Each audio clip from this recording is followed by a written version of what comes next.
Hello and welcome to a very cold morning in Spain. This is what I hope will be the first of many videos detailing the importation of my Volkswagen T4 Westphalia California Exclusive. Yeah, I know, it's a mouthful. As you can see, this is my camper inside, and I should be enjoying it right now with my family.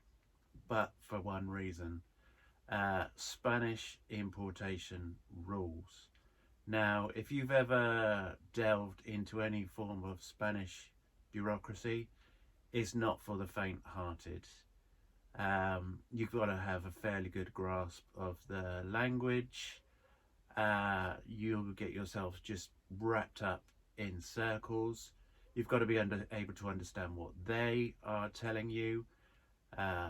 You might think you've understood what they've said and you go away, and it's only dawns on you later on that what you thought they said isn't what they said. So I've been living here since October 2009 and I'm still finding things out. I have a grasp of the language, so I'm not going to say I speak fluently, but I get by. So we had a Heimer before this that we was all imported and matriculated, and we enjoyed that for a lot of years, but circumstances change and the children don't want to go away anymore, so we thought, hey, let's go down to a smaller size van, as many people do. Motorhomes are pretty expensive in Spain. Since COVID, just like everywhere else, they have increased in price. There can be a 5 to 10,000 euro difference in prices from, say, Holland or the UK. For example, my Heimer was bought before COVID. I imported it, did all the work myself, improving it, and we've just sold it for 19,000 euros. So that was a classic Heimer, 1988 Heimer, equivalent thing you would find in England probably for 8, 9, 10,000. Although I do know that they are going up in value. This Westphalia just looked like it was going to be the ideal van for us. It sleeps 4 occasionally, so if the children want to go out in it, the odd ski trip. It's factory made, it's factory approved, it's a Volkswagen product. This came with all the brochures, so I believed everything was good to go. However, we have hit upon the snag of Spanish bureaucracy, and that's going to be largely what this video and the following videos are going to be about, to take you with me on the process of what I will have to do. Now, if it was a change of residence on this, it would go through the Spanish ITV system, which is the MOT system. No problems at all. There obviously is this a level of bureaucracy that you still need to be pretty au fait with. However, it's comparatively easy. I know a lot of people do use people to do it for them. Again, if you're not fluent with the language, it is advisory to use one of these importation guys.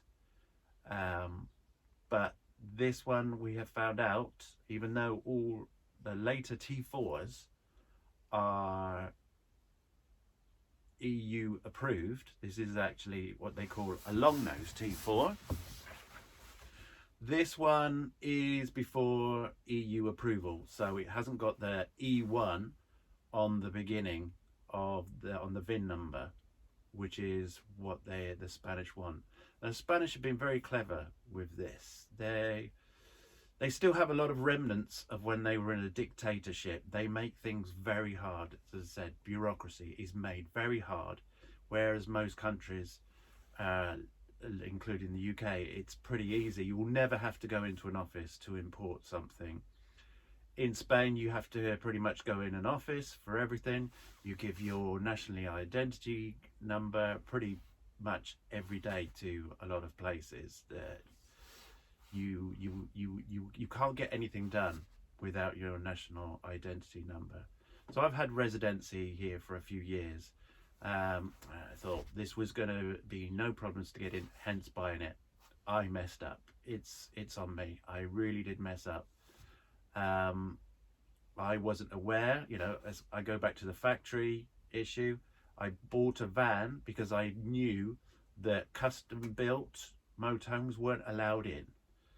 I didn't think that a Volkswagen factory approved vehicle would not be allowed in. So somewhere along the line, Spain has introduced a law. Basically, it's emissions.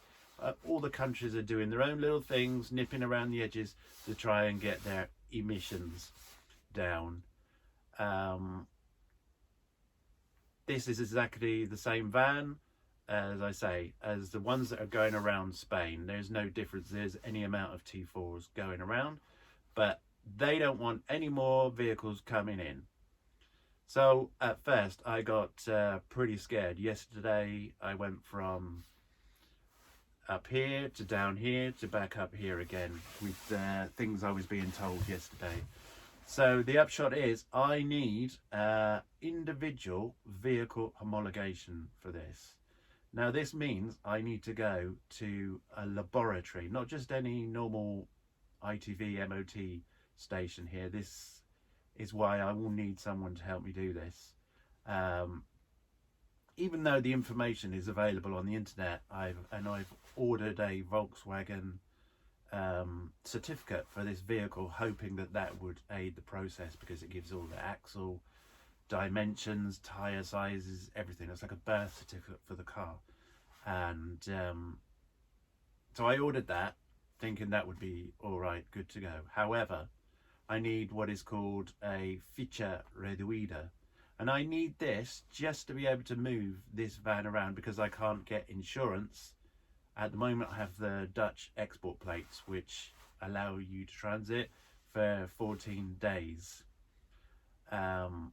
So I've got Dutch exportation plates on here and no insurance. So I'm actually talking now from the parking space. Luckily we have a parking space in a motorhome parking, so it's safe in here. So I need this individual vehicle homologation, but before all of that, just so as I can move it to anywhere, I need insurance, of course. And before I can get insurance, I need Spanish provisional number plates. So yesterday I went to my appointment with Trafico, which is like a local DVLA equivalent office. I went there with my pack, my lovely Dutch pack that was given to me inside 15 minutes in Holland. Very professional. If you're buying a car from Holland, I would thoroughly recommend it. They take the old plates away and they make export plates right there, and insurance is included. It was exemplary, the service. The Dutch are such easy people. Their bureaucracy, you couldn't fault it, especially for anyone thinking of buying a car from Holland. Get to the other side with my nice Dutch government pack to show that I own this vehicle. No, not accepting it, because you don't have a contractor compraventa. Now this contractor compraventa is just a printed off piece of paper. Anyone can print it off, and the idea of a contract is that two people have to be able to understand that contract. And I stated, but this is a Dutch person, how does he know what he's signing for? So in effect that would make a contract null and void if you don't know what you're signing for. So they won't do it. I had a photocopied one that he had signed, but it had the grey scaling. They could tell it was photocopied. Didn't want to know. So I went back to the Dutch pack and I said, but listen, this has been issued by the Dutch authority. It had all the flags of the world bar Spain, which should have told me something. It's got my name on it. It's been transferred to me. It couldn't be clearer that I have bought this van, but no. So first stumbling block, I had to contact the old seller and get them to sign a contract that they know nothing about. He has done that and it should be on its way to me. The second thing is I need the local road tax to be paid. This is called circulation, impuestos de circulation, which I know about. This is just, local road tax. They don't do it like road tax in the UK, where you just pay in the online or anything like that. You have to pay it at the local ayuntamiento, or ayuntamiento in Spanish. However, I can't pay that until they know the specs of the vehicle. And I said, but I've got the specs of the vehicle here on the old vehicle documents. No, not interested. We need a breakdown by independent engineer, even though all of the stats are there on this paper and they're all the same stats all around the world. It doesn't matter about language language difficulties, because all the points are exactly the same. So I have to find an engineer now who will do a feature reduida. Now all the features reduidas, which is like a birth certificate of the car and lists all the characteristics.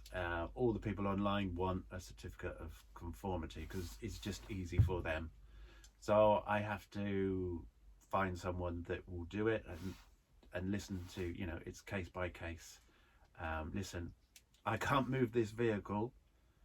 I can't get green plates. I can't get insurance until I have this. So I'm in a real catch-22 at the moment. Yesterday I was just going round and round in the traffic offices. They were sending me off to get the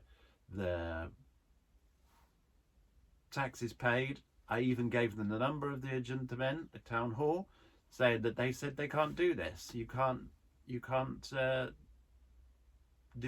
pay this. We are having the ficha technica of the vehicle. So I go back to the ayuntamiento, the town hall in Cambrils, where I live. No, she's firm. She's not having it. So yeah, now I'm in the process of trying to get this first part in order to get my green provisional plates, which allow me to go around for 60 days whilst the importation process takes place. And you can extend that. Usually they think that 60 days should be enough, but this is Spain, so it could take a lot longer than that. So I can extend it if possible. It's quite interesting because I've got local motorhomes around me on green plates and they've been sat for a long time on green plates, like we're talking 6 months, which explains to me why they are, because they are old vehicles and you have to go through this individual homologation process. Now the cheapest ballpark figure that I have received is 1,500 euros just to import this vehicle. Now I've lived here, as I say, a number of years, and I've seen cars, modified cars, that the Spanish normally don't allow, or I've seen some old vehicle that doesn't make sense. How did it get in here so recently and be on normal plates? Excuse me. And obviously this is because of this individual homologation system.